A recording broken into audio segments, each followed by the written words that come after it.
5 de setembro, Santa Teresa de Calcutá.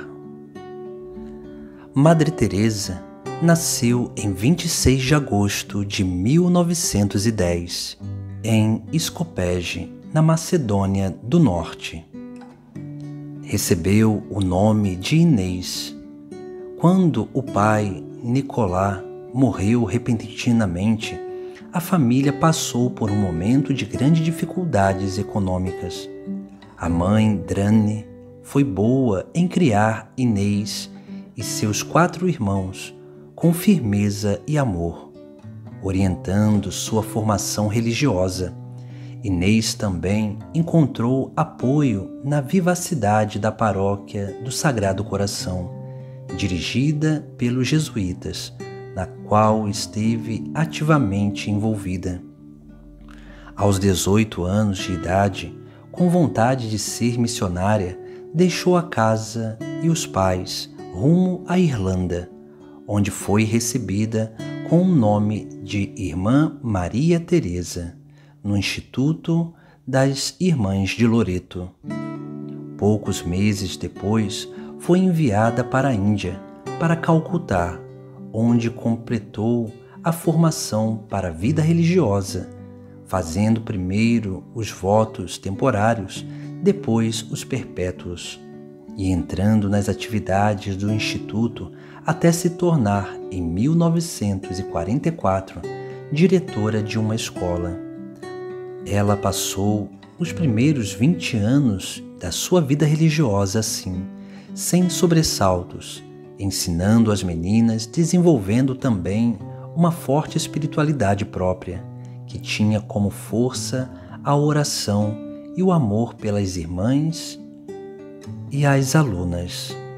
Mas ela também estava atenta ao que estava acontecendo ao seu redor, e não foi muito agradável, na verdade, foi bastante perturbador. Entretanto, o Senhor, com iluminações interiores, preparava para aquela que seria a sua extraordinária aventura.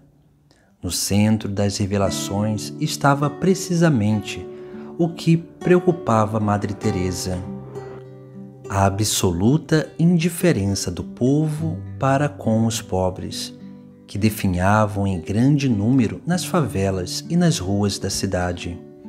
Durante uma viagem de trem, em 1946, ela pareceu ouvir com mais clareza a voz de Jesus, que a convidava a abandonar tudo para se colocar ao serviço daquelas pobres pessoas.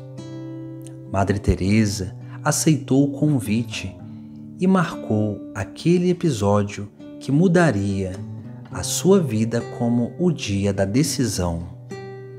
Demorou algum tempo para obter a permissão para deixar as Irmãs de Loreto, mas finalmente, em 1948, ela estava livre para seguir sua vocação e entrar no mundo dos pobres. Ela vestiu o sari, a túnica branca das mulheres indianas, com listras azuis na bainha e no véu, e a cruz presa ao ombro, com um vestido novo que também marcou a mudança em sua vida. Ela foi para Patna, para as irmãs médico-missionárias, para fazer um breve curso de enfermagem. Retornando a Calcutá, instalou-se temporariamente nas Irmãzinhas dos Pobres.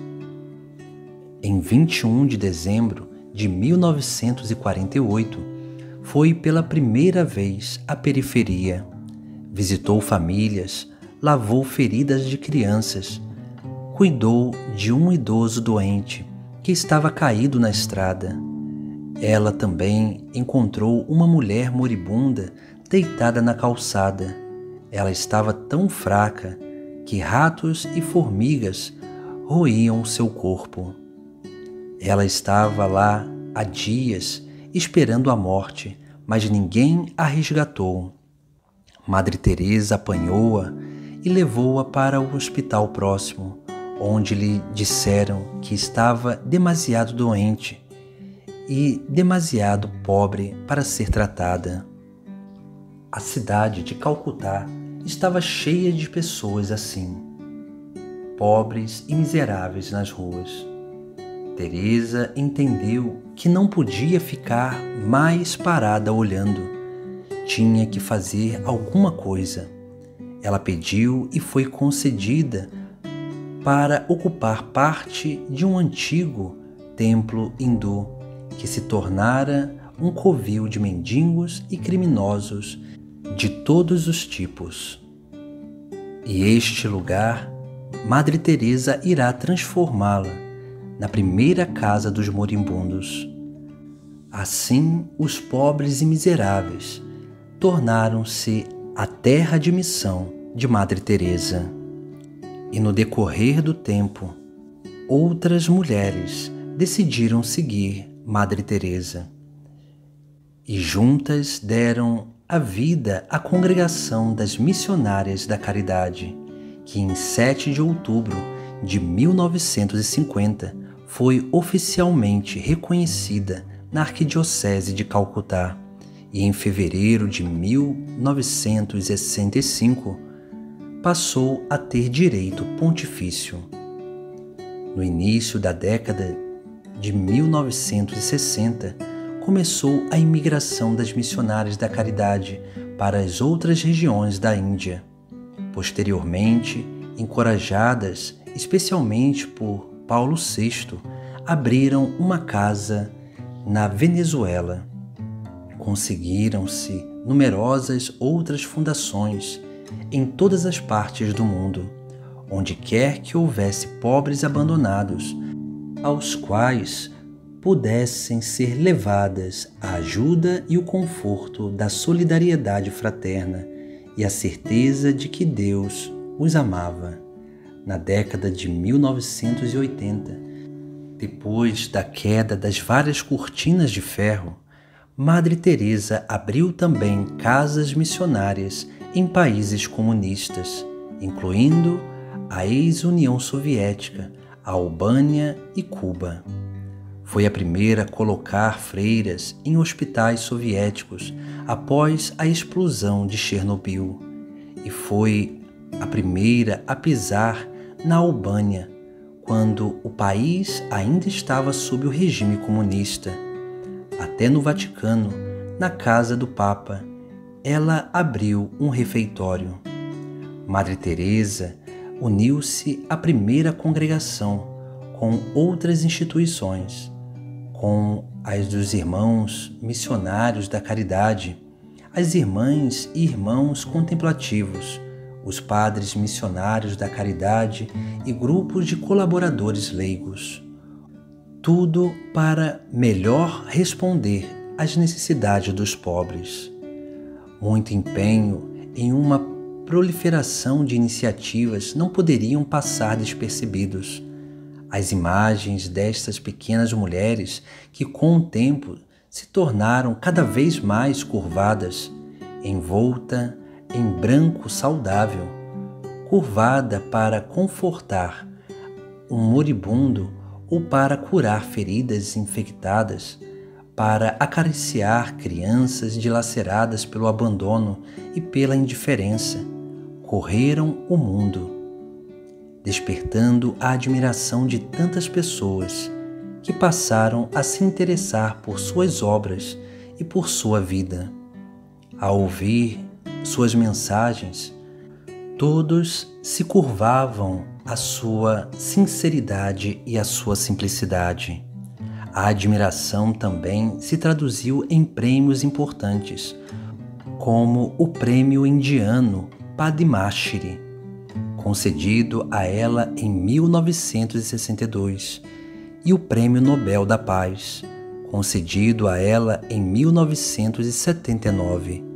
Recebeu reconhecimento e atenção para a glória de Deus e o nome dos pobres. Nos seus últimos anos, apesar dos graves problemas de saúde, ela continuou a liderar a sua congregação e a responder às necessidades dos pobres e da Igreja. Ela morreu em Calcutá em 5 de setembro de 1997. O mundo inteiro, que acompanhou sua morte lenta, lamentou-a, enquanto o governo indiano a homenageou com um funeral de Estado. Sepultada na casa-mãe das missionárias da caridade, o seu túmulo logo foi local de peregrinação e oração. E em 20 de dezembro de 2002, o Papa João Paulo II aprovou os decretos sobre suas virtudes heróicas e milagres. Foi beatificada em 19 de outubro de 2003 e canonizada pelo Papa Francisco em 4 de setembro de 2016. Santa Teresa de Calcutá, rogai por nós.